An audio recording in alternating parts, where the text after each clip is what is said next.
this session came out of a discussion that we had as a board, I think, Alistair, is that right? And we were talking about, as you know, those of you who are on the recording, on the call,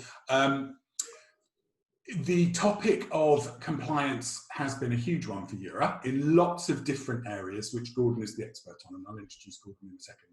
But we had this discussion about the fact that we're still looking at compliance from the point of view of basically mitigating risk. So we decided we would run this briefing on risk mitigation and liability, risk management and liability, and Gordon's going to talk you through that in a second.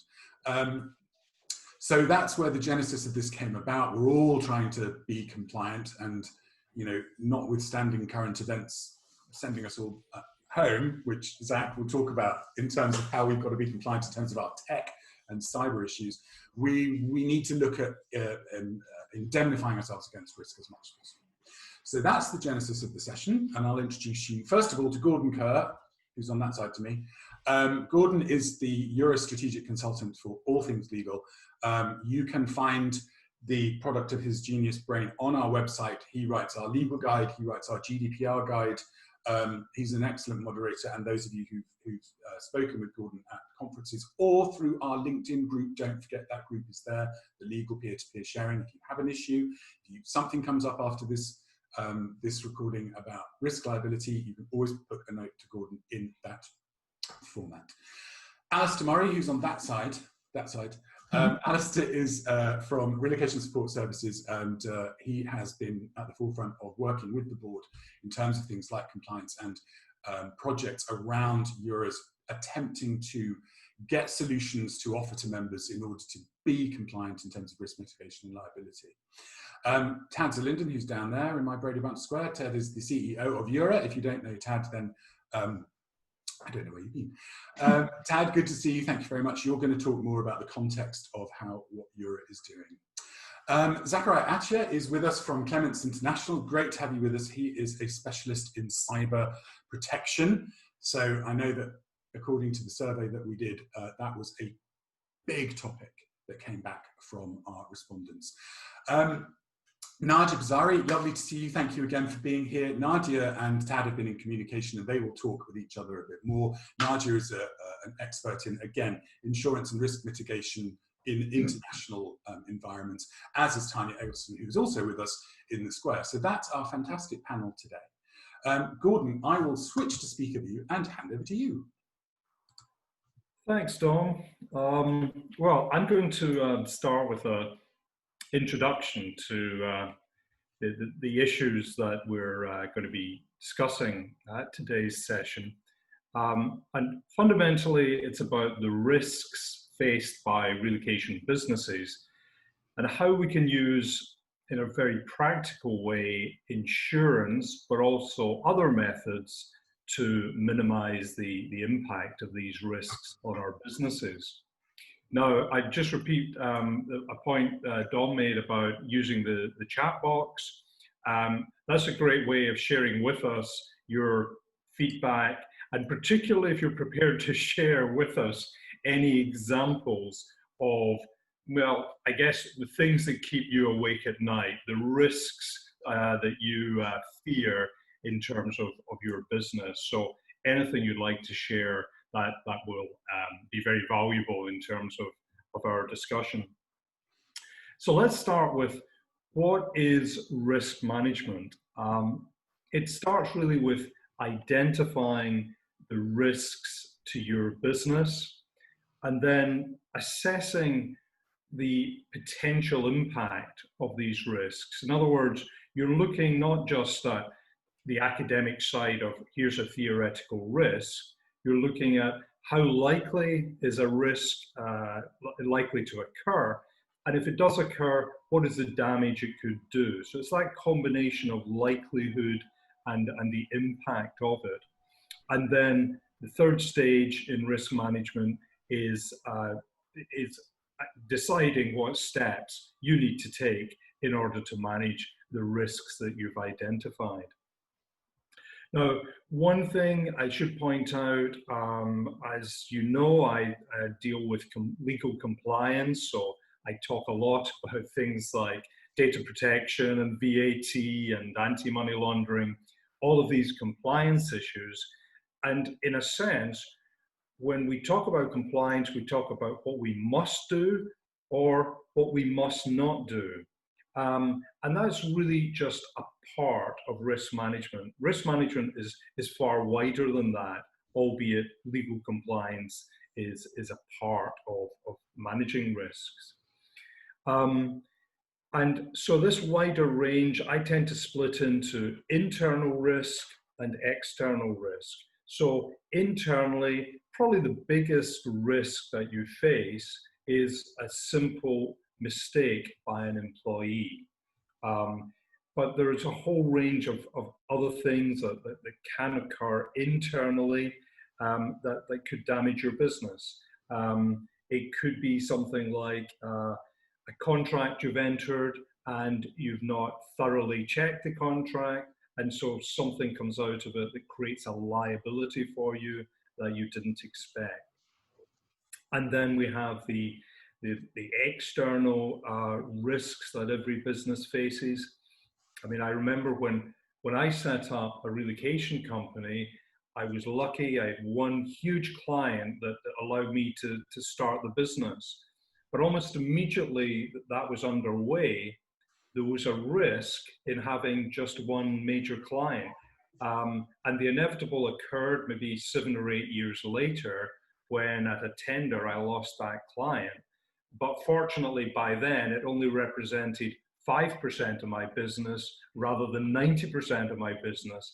And so that in its simplest form is risk management, looking at how dependent you are on a single client or a small group of clients and the damage to your business if the inevitable occurs and a tender arises and you fail to retain that client. So there's that wide range of activities, either internal or external. And of course, I should say the pandemic is a classic external factor as well. And so that forces us to look at the whole aspect of, if our business is interrupted, how do we deal with that risk? I should say too that risk management is not necessarily about eliminating risk. The emphasis here is on the word managing. At times, the cost of eliminating a risk completely is just too high. And an example of that would be, all of us in the relocation industry regularly receive draft contracts. Often they're just part of a tender process. And to eliminate risk, you would probably send every draft contract you receive out to an external lawyer to have it properly legally checked. But the cost of doing that would be enormous, particularly as many of these draft contracts may not turn into clients.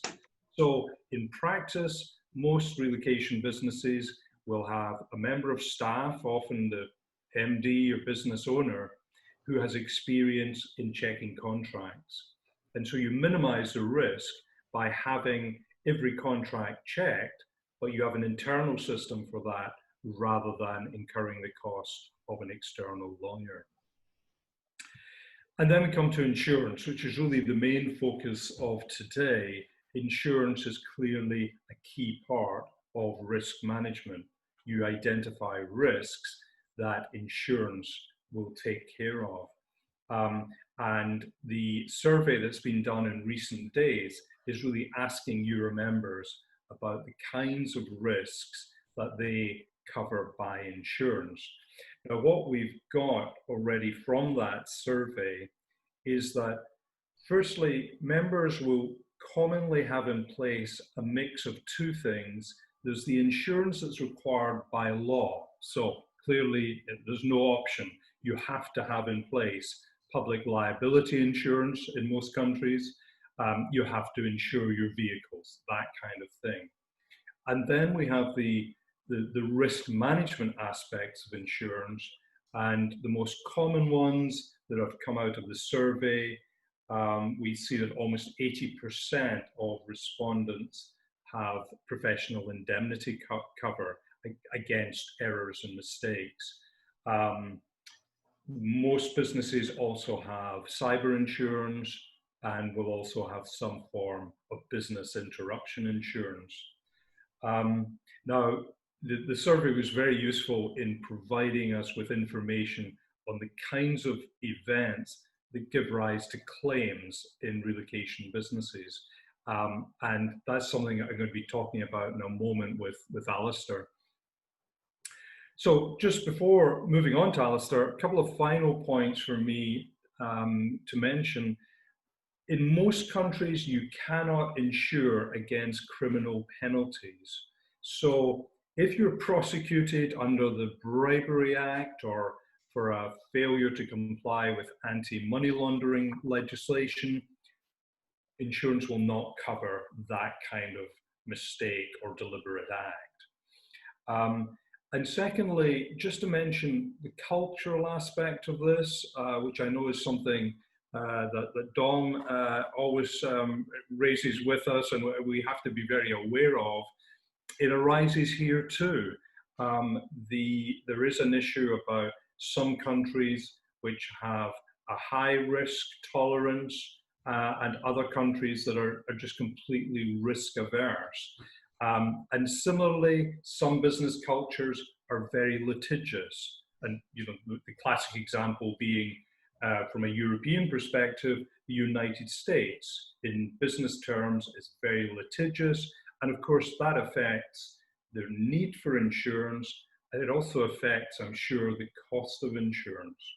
So that's by way of background into this topic. There's so many elements to it. And what we'd now like to do is delve into the types of concerns that relocation businesses have and how they use insurance to minimize these risks. So if I can bring in Alistair, and I guess the opening question has to be, what are the types of risk that most concern your business? Thanks, Gordon.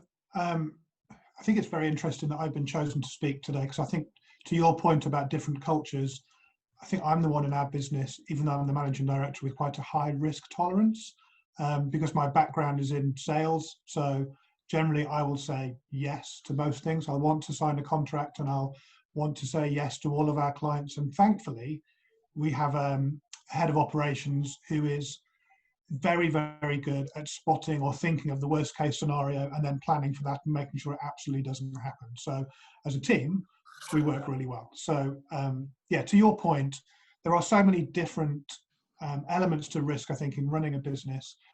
So far, most of the things we've touched on are really serious. I think there's also an element of risk in all the the good parts of running a business as well. So when we hire a new employee, there's an element of risk, and normally we're doing that because we're growing and it's a great time, but we're taking a risk.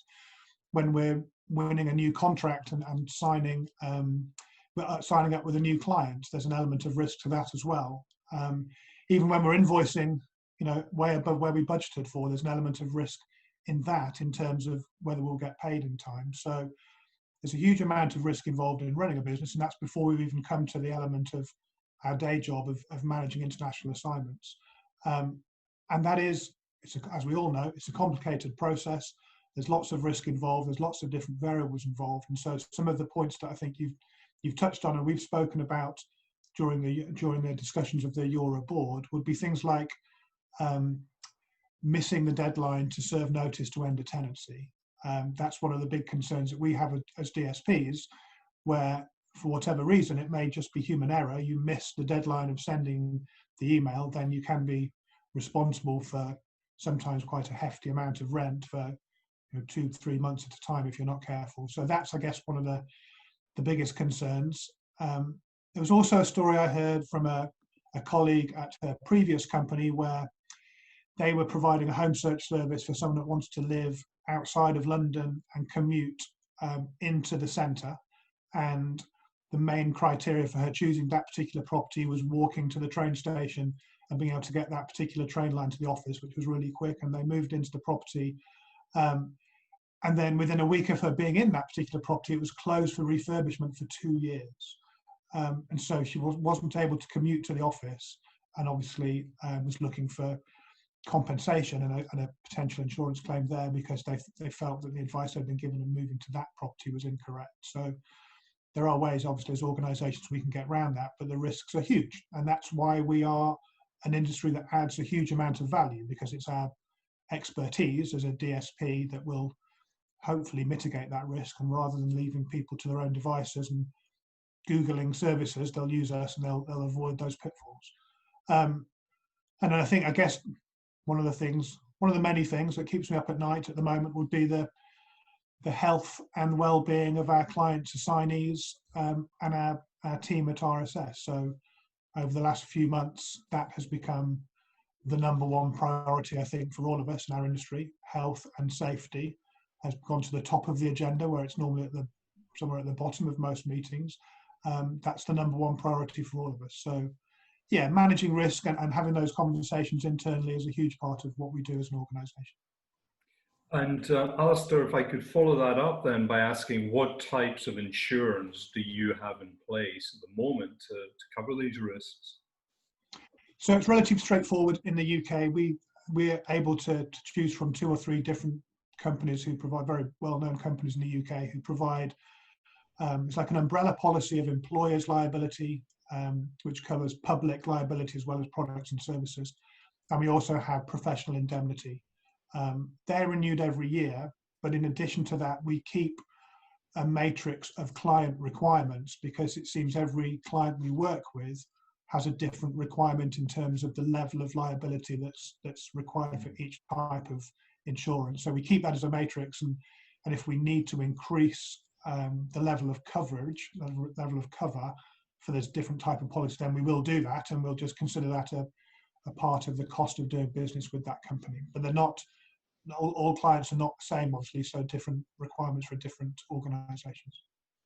Yeah, just as an aside on that, I mean, I've seen some contracts recently where huge amounts of coverage have been required by a relocation management company. In one case, it was as high as 20 million euros, which seemed out of all proportion to the types of work that were going to be undertaken by the DSP in this case. Do you ever get to the stage of having to go back to a company and say, this is ridiculous, this is unreasonable, and do you ever get flexibility from them when you point this out? We do go back and we do question it. We do, even when we have the discussions around the absolute worst case scenario, we can't sometimes come up with a scenario that would lead to a 20 million euro claim. But we don't, I mean, being honest, we don't really get too far, because I think one of the issues that we've talked about as a wider group is the fact that a lot of the insurance policies for our industry are not really aimed at our industry. You know, they're kind of bolted on from an umbrella policy, and it's looking at that in terms of the specifics of what we do, the risks involved, and having clauses in the policy that actually refer to the services we provide. We've struggled with it, I think, to a certain extent. The policies we have are, like I say, are with very well-known companies who specialise in car insurance and home insurance. We don't really know of too many people that would actually specialise in destination service provider insurance, for example. So I think sometimes that's where the huge coverage requirements come from. Plus, most of those contracts that we're signing with RMCs are from legal departments in America, which we know, to the cultural point, are litigious by their very nature. So yeah, I think they're just some eye-watering amounts, but yeah, again, if it means we have to review our policy, sometimes change the annual premium we're paying, again, that's the conversation we'll have. Is it worth doing that to secure the client? Yeah. And returning then to the EuRA survey and what members Yes. talked about, can you cover or summarize for us the kinds of claims that they mentioned in the survey? Definitely, yeah. So it's really interesting. If you're on the call at the moment, then thank you very much for completing the survey. I think the information was really useful. It does provide some good talking points. So it seems that most people that completed the survey ticked most of the boxes in terms of the different types of insurance that are available. So lots of people with professional indemnity, lots of people with public liability, quite a few with cyber insurance as well, and then obviously a number with commercial vehicle and private vehicle insurance too. So a real wide range of coverage. But the responses were mainly around professional indemnity and cyber, interestingly. There are actually more responses for claims on a cyber policy than there were on any other. So I think it's interesting. I think I'm queuing you up, Zach, here for something to talk about in a moment. But it's interesting that that's now a bigger risk in our industry than professional indemnity. So yeah, so the results are really interesting. So some of the claims under professional indemnity, one person said rental contract error. So no further detail on that, but that's easily done again. And there are various different tools that we can all put in place to make sure that we try and avoid those errors around end of tenancy dates and end of assignment dates and making sure they all match up. So I think that's quite a common area. Another was it just says mistake in assignment, but then €60,000. So doesn't go into the detail of what that might have been, but that's definitely worth obviously claiming on your insurance. Almost to the other end of the spectrum, the next one just said a consultant broke something during an inspection in the home. So again, interesting to know what that would have been, and the fact that that was large enough to warrant a claim on insurance means it may not have been just something like a mug or something. It could have been something quite expensive, so clearly worth a claim on the insurance. And then finally, as we talked about before, omission to cancel the lease in the due time. So yeah, missing the deadline to serve notice on a property, which I think for all of us, for all DSPs that are listening, I think that's probably the one that we put the most checks and balances in place to ensure it doesn't happen, because it's such an easy thing to miss, but that's what we're being paid to do. And I think we all deal with people that are relocating with pretty high rents, and if you're liable for 2-3 months of that rent, then it can soon match up to a fairly substantial amount of money. So that's not too surprising. That's come up a couple of times. And then the others, probably a little bit more to do with the time we live in right now, is cyber attacks. So the first response, somebody said, we were hacked and victims of phishing in 2019. Another said cyber attack on the company. Another response was IT problems. And then, interestingly, someone said our emails were hacked and we claimed for the work our external IT supplier had to do to install a better encryption system. And I think we're probably all seeing that, again, moving up the agenda when we're signing contracts with new clients, that the encryption, particularly after GDPR in Europe, but just in general, I think across the industry, data security is more important than ever, and like I say, continues to rise up the agenda. So that's another thing that either it's covered in an overall umbrella policy, or lots of us are now looking at having separate cyber insurance to mitigate that risk. Thanks, Alistair. Just before we... Actually, Gordon, sorry to interrupt. There have been a few things come through the chat box, okay, if I may. So first of all, John Salmon from HCR says, is this a forum in which we could talk about vicarious liability at some point towards the end of the webinar? And how that, they said they have a lot of conversations about vicarious liability, and if I understand it correctly, that is your responsibility as an organisation for misdemeanors or torts carried out by employees, right? So we'll think about, just keep that on the back burner, and we'll think about that in a minute. Renee in South Africa, Renee Stegman, thank you very much for your point here. I'd like to inquire about duplicating insurance cover. How much is it really practically reviewed to ensure that we are not over-insuring? Also, and this is a point that Tad will come to in a minute, professional indemnity ideally should be provided by our associations, examples such as the Legal Society, Chartered Accountant Associations. They do provide this to their members. So that is a topic we're going to go to in a minute. But first of all, duplicating cover. Alistair, I guess to you, would that be something you've had to think about? I would say it isn't actually. No, I think we have standard policies in place that I think they're covering separate issues. So our employer's liability, like I say, covers the public and the product and service element, and then professional indemnity covers another. So In terms of duplication, no. I think what we would look at separately are some of the other categories, and then having separate policy for those. So we have looked into separate cyber insurance, for example, and at the moment decided not to take that out because we outsourced all of our IT and we have a very strict contract in place with them. So it's outsourced and we all work on remote desktops and all our data is housed by them and secure. So we did take the time and spend the money on getting legal advice on the contract with them because it's so important, but that covers us for our data security and our setup. So we haven't at the moment taken out separate cyber attack insurance. So we're not, but I think I don't know, I can't speak for other European countries. In the UK, I think we've had these policies in place that cover us for years and years, and we haven't struggled to find different options to feel like we have adequate cover. So I don't know if that may be an issue elsewhere. Maybe if I could add, the only duplicate cover I can think of in my previous life as a MD of a relocation management company, we always maintained insurance to cover our supply chain as well. And the insurers basically said, we will insure you against any errors and mistakes by your suppliers, provided you have checked that they have insurance in place themselves. And so we had to go through the motions of checking that our supplier, let's say in South Africa, did have PI cover in place. We just had to ask the question and get a reply.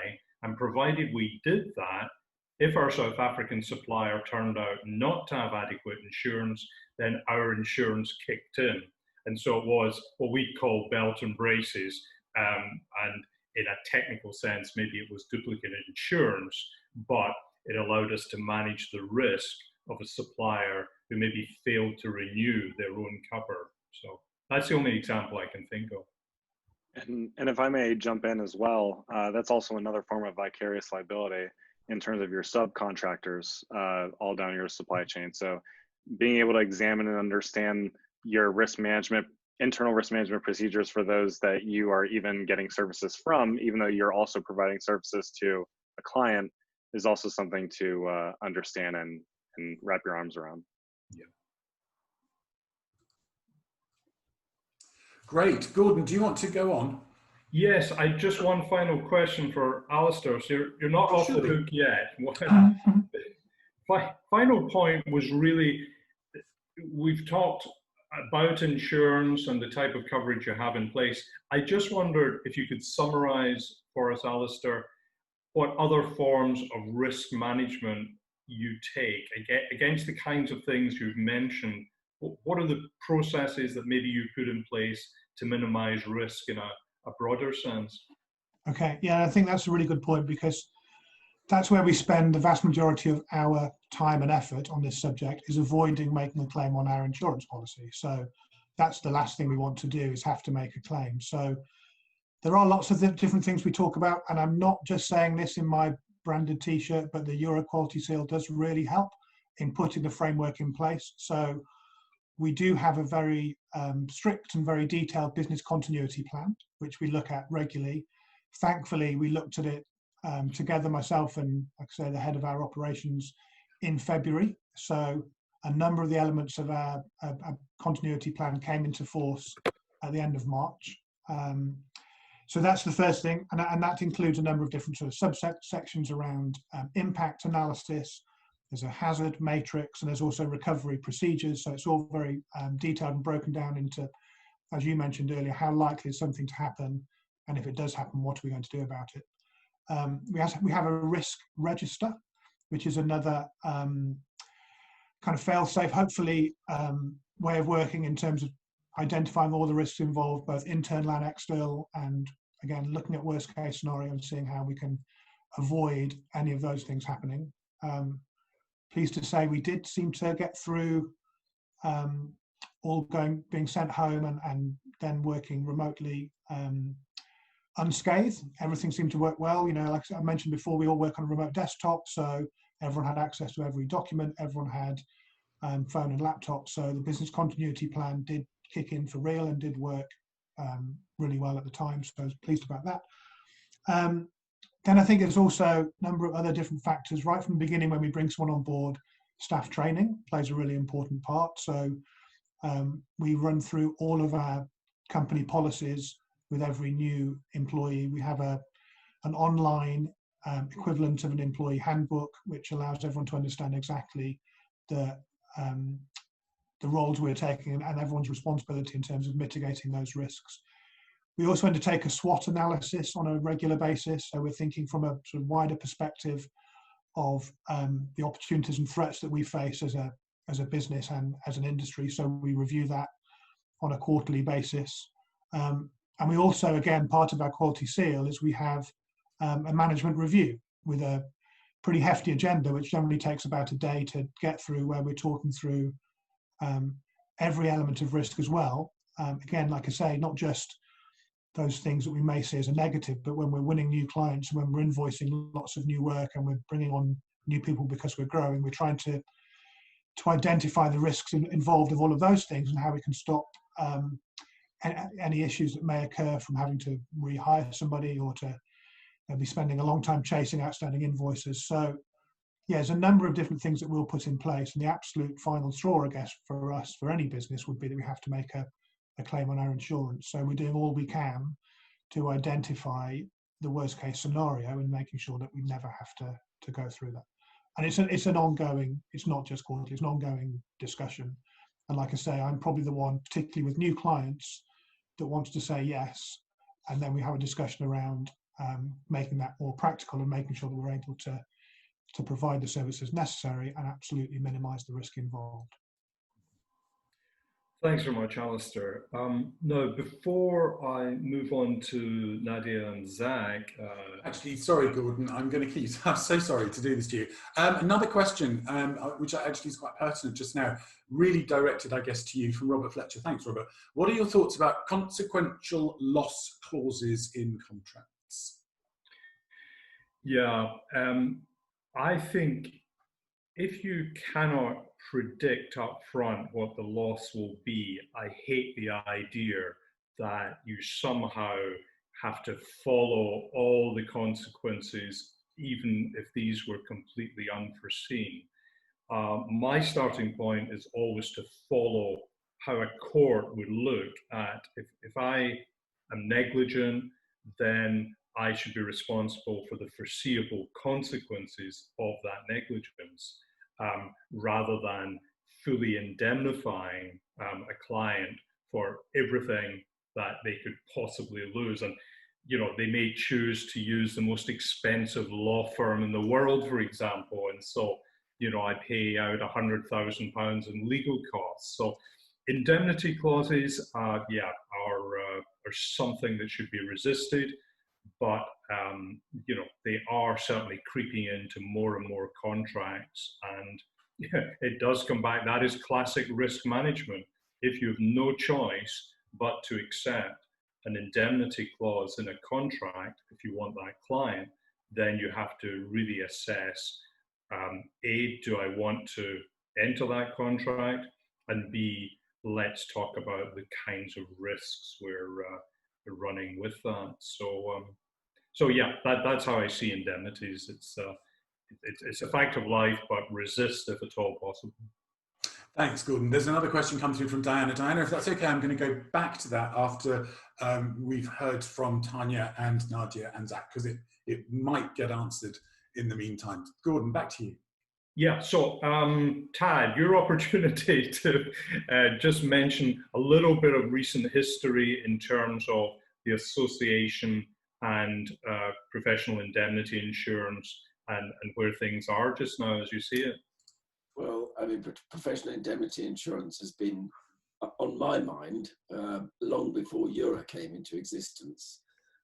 With the ARP in the UK, we developed a policy specifically for UK members, which still exists today, but it's very much a UK policy. And the issue that EuRA faces is that obviously our members are everywhere. And basically we need a policy that covers people internationally. We did go down the route of developing a policy in conjunction with a supplier, which was very much an individual policy which individual companies purchased. But unfortunately, we didn't get enough traction, and in the end, the underwriters pulled out, and as a result, effectively that has failed.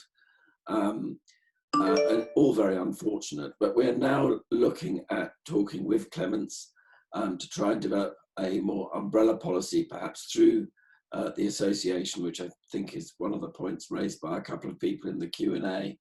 And it occurs to me that we can look at a professional indemnity policy and possibly a cyber policy that could, maybe, if that's at all possible. I don't know if it's possible to do an umbrella cyber policy, but this is something we're very much looking at, to the point that really and truly we feel that all members should have professional indemnity insurance in order to service their clients properly and to ensure that they have peace of mind. So we're very much into this, and we want to work with Clements to try and develop this and get something out there. But obviously we need member support in order for this to go forward. So that's my say. Thanks, Tad. Dom, before I continue, any more questions? I was muted, I apologise.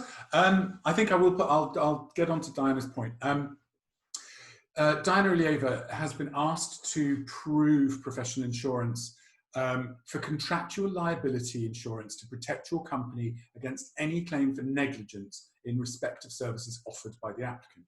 Cover in respect of public and civil liability to meet any claim, e.g. damage to loss of property, damage to a property, death or injury to a third party, to provide protection where you are proven negligent by any party for any and all risks. Gordon. Yeah, I mean, we see variations in wording like that, and the starting point is the importance of having basic PI cover in place. And what I always suggest when you get wording that is in any way unusual, that you haven't seen before, and you're being asked to sign up for it, is go back to your broker with the exact wording and really ask the question, am I covered? Or if you're not dealing through a broker, you're dealing through directly with an insurance company, again, you really have to go back to them and say, I'm being asked to commit to this in a contract. Am I covered? If not, what do I need to do? Can I add on this cover? So there are just so many variations and so many examples of tricky wording where, as a lawyer, I can find it difficult to work out what are they really trying to get at here?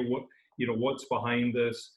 And so important to have that relationship with your broker where you can put the question to them. Interesting point from Renee in South Africa, which again, probably more relevant to Zach, Nadia and Tanya. South Africa is tricky from the point of view that the insurer will have to have assets in the country. It's a legal obstacle.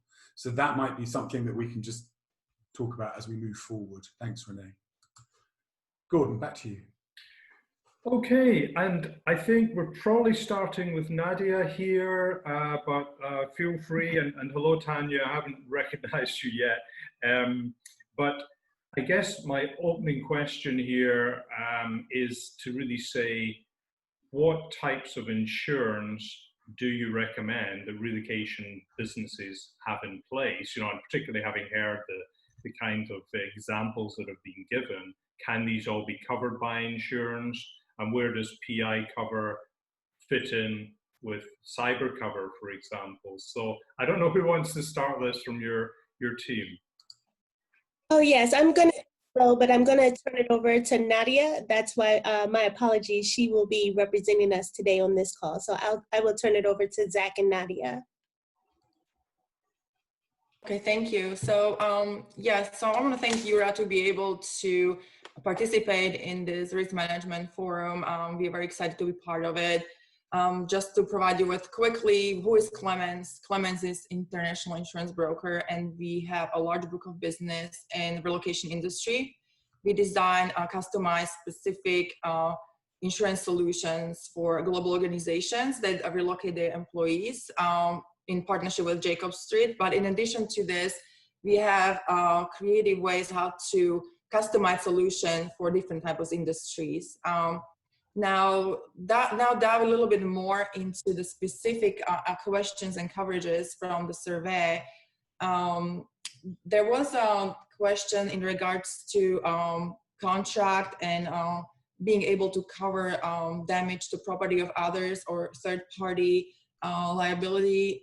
This is something that's covered by general liability, or in some places it's called public liability coverage. So it covers employer for any claims made by clients when it comes to damage to their property or bodily injury, any type of medical expenses. Now, something to keep in mind would be it does not cover injuries or damages to your property or to insurance of your employees. This is something why a workers' compensation coverage is in place. So just something to keep in mind. And kind of professional indemnity insurance, in some places we call it error and omissions insurance, comes hand in hand with general liability. This coverage protects you through any type of lawsuits caused by services that you provide to others. So it's more like intellectual coverage versus actual bodily or property damage. So for example, as we had examples of claims earlier in the survey that Dominic was mentioning, things like a breach of contract, or if you are unable to complete certain work or contract you were supposed to, mistake made by your employees or yourself, or if you miss deadlines. These are all coverages that E&O kicks in when you have a claim against you or your company. And sometimes it's good to keep in mind that if you are collecting any type of personal identifying information for your clients, such as birthday, passport numbers, social security numbers, whatever it can be, if this is breached, this is not covered under your general liability or public liability insurance. And this is when cyber comes in play.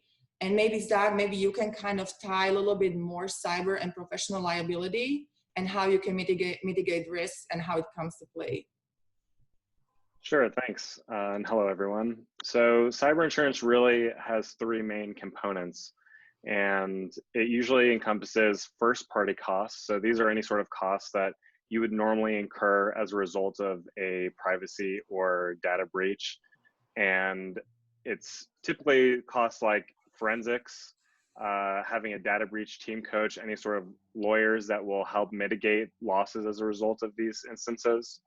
And then you also have third-party expenses, which include any sort of lawsuits or defense costs, settlements, anything that falls outside of your own pocket that you're gonna have to end up paying for anyway. And then there's also crime coverage available. Crime coverage is, I believe there was a question about phishing and social engineering. These are forms of digital crime, which would be covered by a cyber policy. Oftentimes, you're able to get a standalone crime policy that also covers these, but it really depends on the insurance provider's appetite to be able to put it on either the cyber insurance or onto the crime insurance. And kind of jumping a little bit deeper into some of the first party and third party costs, you do have some business interruption coverage, which is the form of first party costs.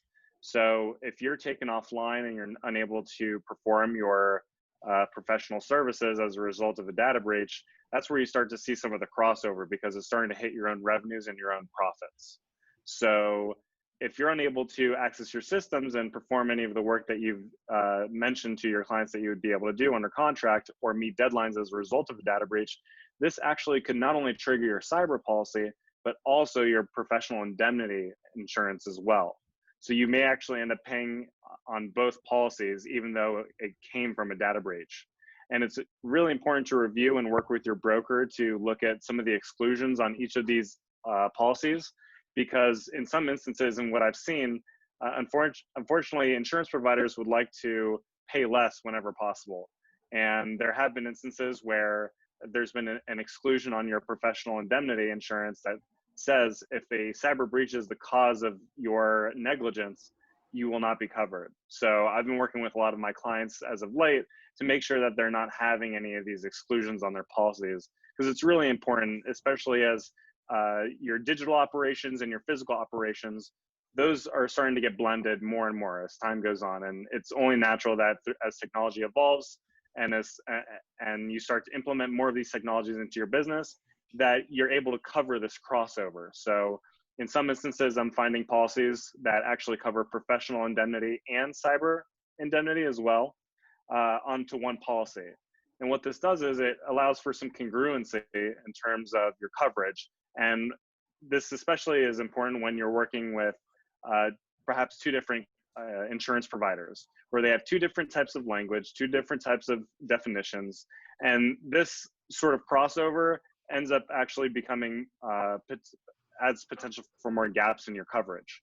And so by having everything on one policy under one insurer that has congruent language, this actually ends up becoming a better asset for you in terms of your risk management programs. So that's really what we're seeing as of late, is a lot more crossover in between the digital liability and the professional liability.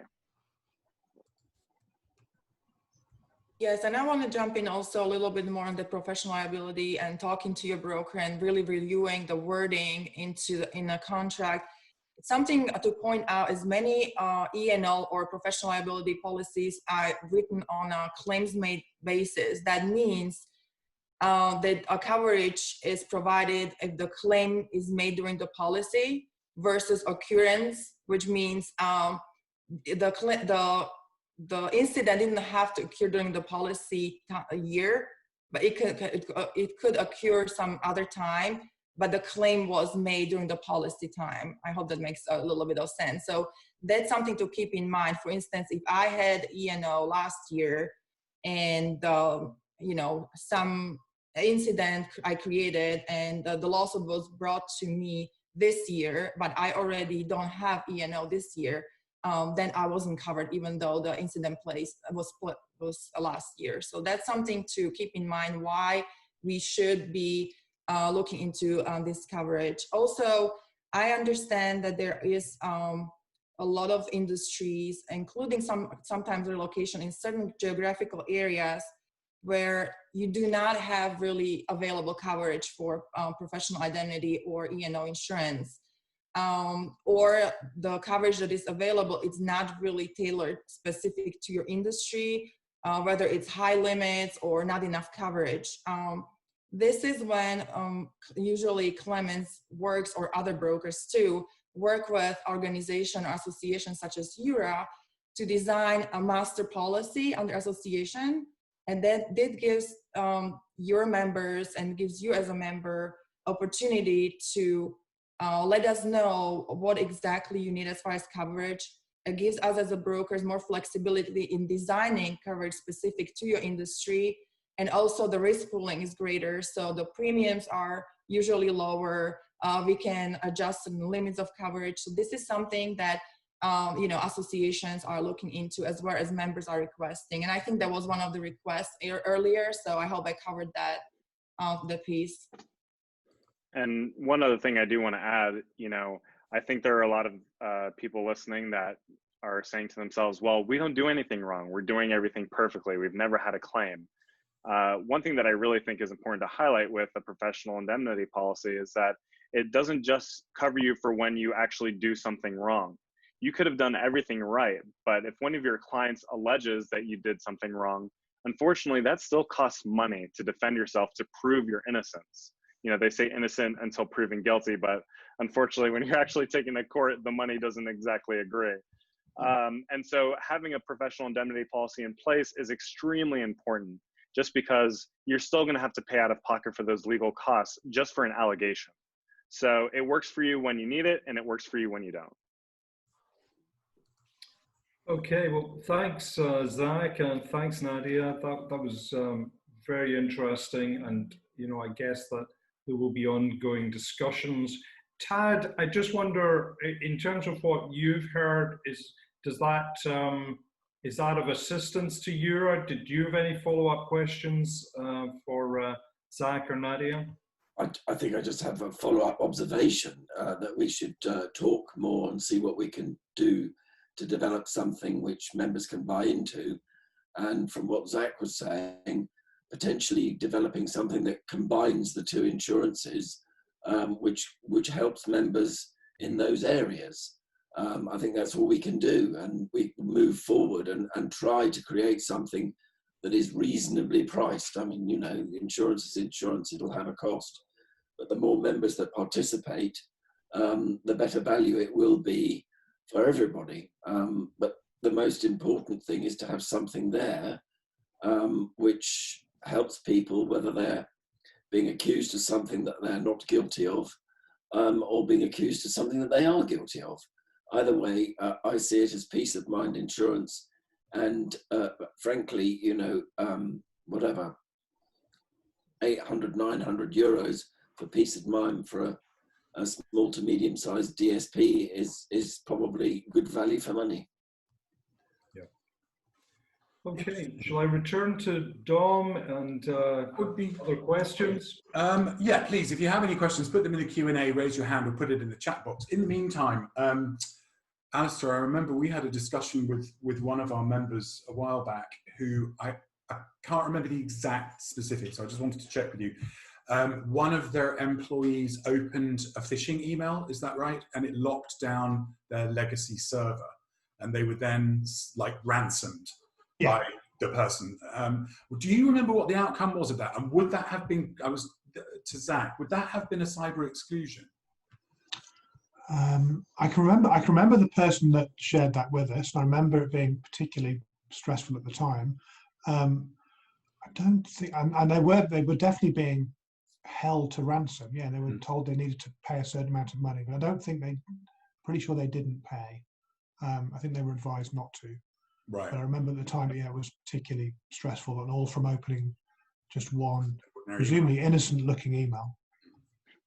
Yeah, we've actually seen a huge rise in phishing emails, and especially in the wake of COVID, unfortunately, there's been mass amounts of phishing emails that are purporting to be even, you know, healthcare entities. Phishing emails pretending to be the World Health Organization that says, "Click here, we have some advice for you to stay healthy during COVID." And of course, who wouldn't want to find information about that? And unfortunately, after they open the email, and usually it's the attachments or links that end up becoming the most malicious within those emails, they actually are downloading unknowingly what's called malware. And what you actually specifically described is called ransomware. And so this effectively locks down your computers or locks down particular files or sections that are absolutely needed to operate. And in doing so, you have to pay a ransom in order to get access to that information again. Now, if you have insurance or if you work with a technology vendor, which isn't free, by the way, you know, you are able to get your systems back online, especially if you have backups, either stored in the cloud or on a physical server on site. But the malware is actually becoming more evolved. It actually is able to infect your backups as well. So, you know, it becomes more and more expensive the more complicated malware ends up being. And the fact of the matter is, cybersecurity works very much to our immune system. You know, our body doesn't know that it needs to fight something new until it sees it. And cybersecurity is very much the same way. So it doesn't matter what kind of protections you have in place, there's always something new that can infect, and cybersecurity as a whole has to move forward to be able to fight that together. And so do you want to wait for the entire cybersecurity industry to figure that out? I don't think so, because it will be very costly. So having a cyber policy in place that would cover ransomware, or also known as digital extortion, these items are very important to have in your cyber policy. And most good cyber policies, especially any cyber policies that I'm providing to my clients, do have coverage for that, and there would not be an exclusion. Thank you. Yeah, that's really interesting, and it's that is pretty scary. And I mean, in that situation, I remember that everything was actually cloud-based. It was only some legacy files that were sitting in an old office-based server. But interesting that you say that as the sort of hacking technology or the ransom technology has evolved, that it's possible to start also going into the cloud-based backups? That's pretty scary. Yeah, and a lot of companies are utilizing for cloud services, you know, Office 365, which is a form of single sign-on. And, you know, there are certain occurrences called spear phishing, which essentially targets one specific individual because they hold the keys to kind of everything else. And they're able to probe and gather information, purport to be other members of the organization, to be able to get to the end game of getting a password. And this is where things like multi-factor authentication is especially important. And if you have that ability for any of your programs or applications to have multi-factor authentication, I highly recommend you use it. Even though it's an extra step, that extra step can save you a lot of money. And most applications are actually having this built in automatically, because if you don't have it and somebody has access to your password but not to your phone, they would be able to waltz right into your cloud and take any information that they want, and some people don't even steal information right up front. They play the long game where they install more malware onto your cloud so that they can just continue to collect data. Another form of malware is called cryptojacking. And what cryptojacking is, actually, it doesn't actually steal your information, although they could if they wanted to. It actually just plants a type of malware that actually will just mine cryptocurrency. And what that basically means is it's using your internet, your bandwidth, your system memory, so that they can make themselves money through cryptocurrency. And so this slows down your network connectivity, it slows down your computers, it slows down your systems, and you're just sitting there and you're wondering what is going on. I haven't done anything different than I did yesterday aside from open that WHO email. That is fascinating and really very frightening. Thank you very much for that, Zach. Tad, a question from Renee, really, I guess, to you and to Nadia, and this is a future question. She was asking about the fact that in South Africa, you have to have your insurer based assets within the country. If we were able to go forward with a policy as an association together, where would it be domiciled, is what Renee is asking. I think Nadia has to answer that one. Yeah, I think so. So if the policy would be written through EuRA, it would be through EuRA address. So that would be the domicile address. Right.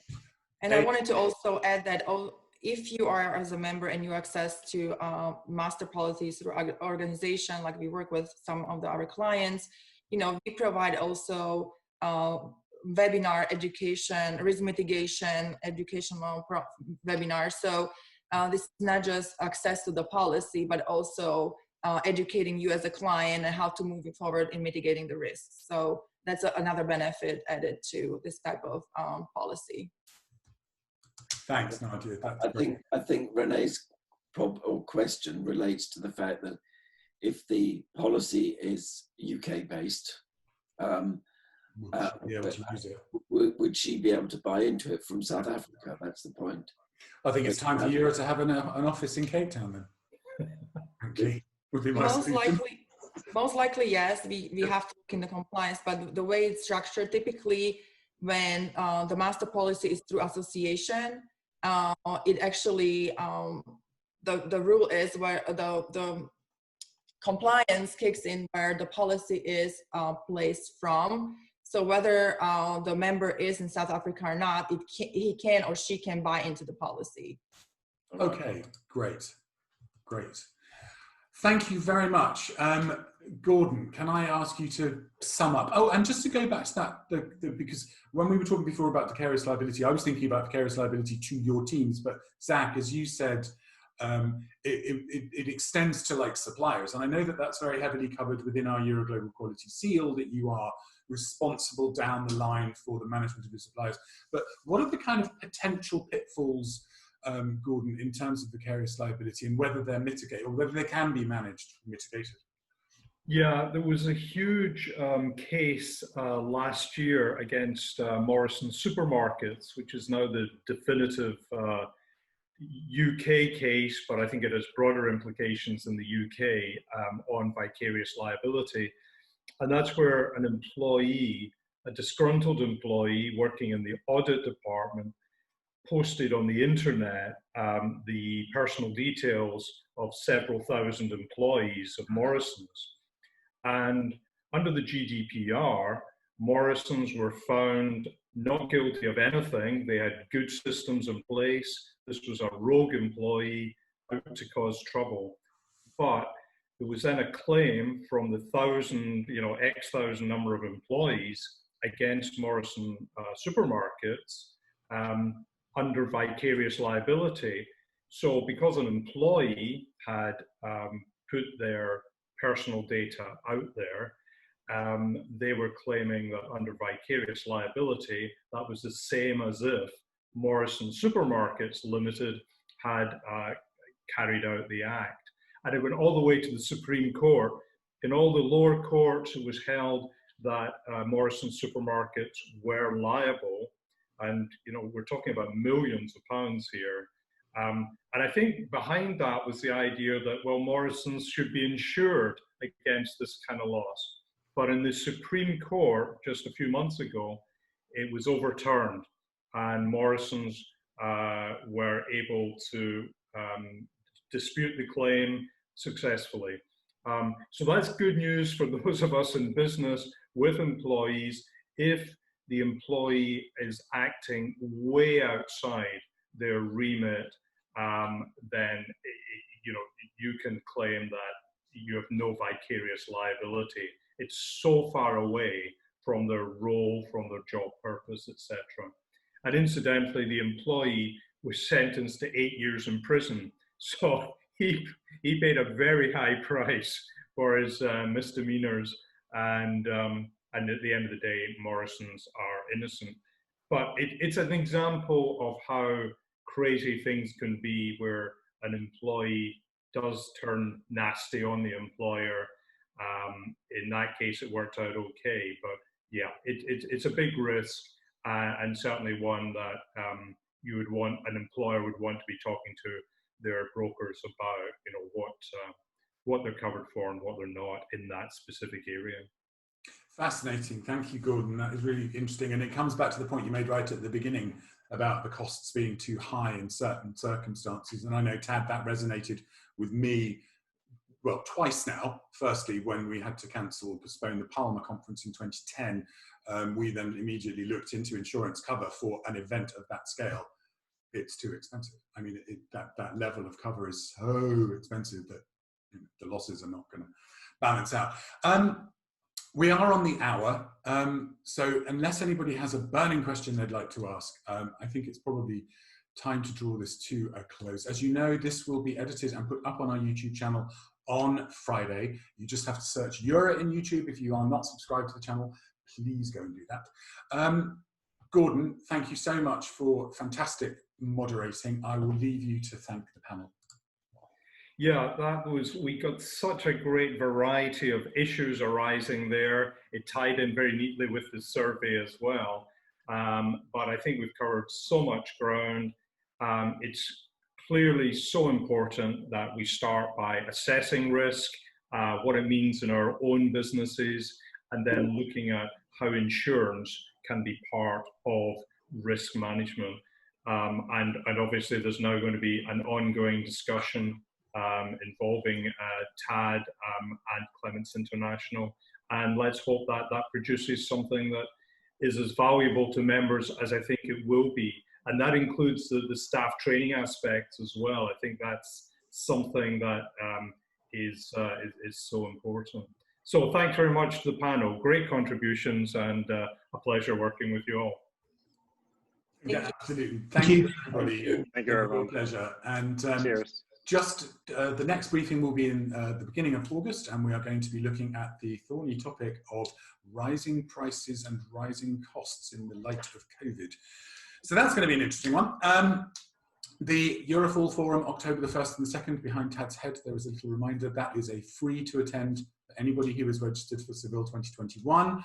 We're putting things together. It's just gone up on the website. If you would like to put in a submission for a session during that virtual live conference, we would love to hear from you. All details on the website. In the meantime, thank you so much, Gordon. Thank you to everybody on the panel for bringing your expertise. and we look forward to seeing you all again soon. And thanks to everybody who attended. Great for you to all be here. We'll see each other again soon. Bye, everybody. Zoom wave. Bye. Zoom wave.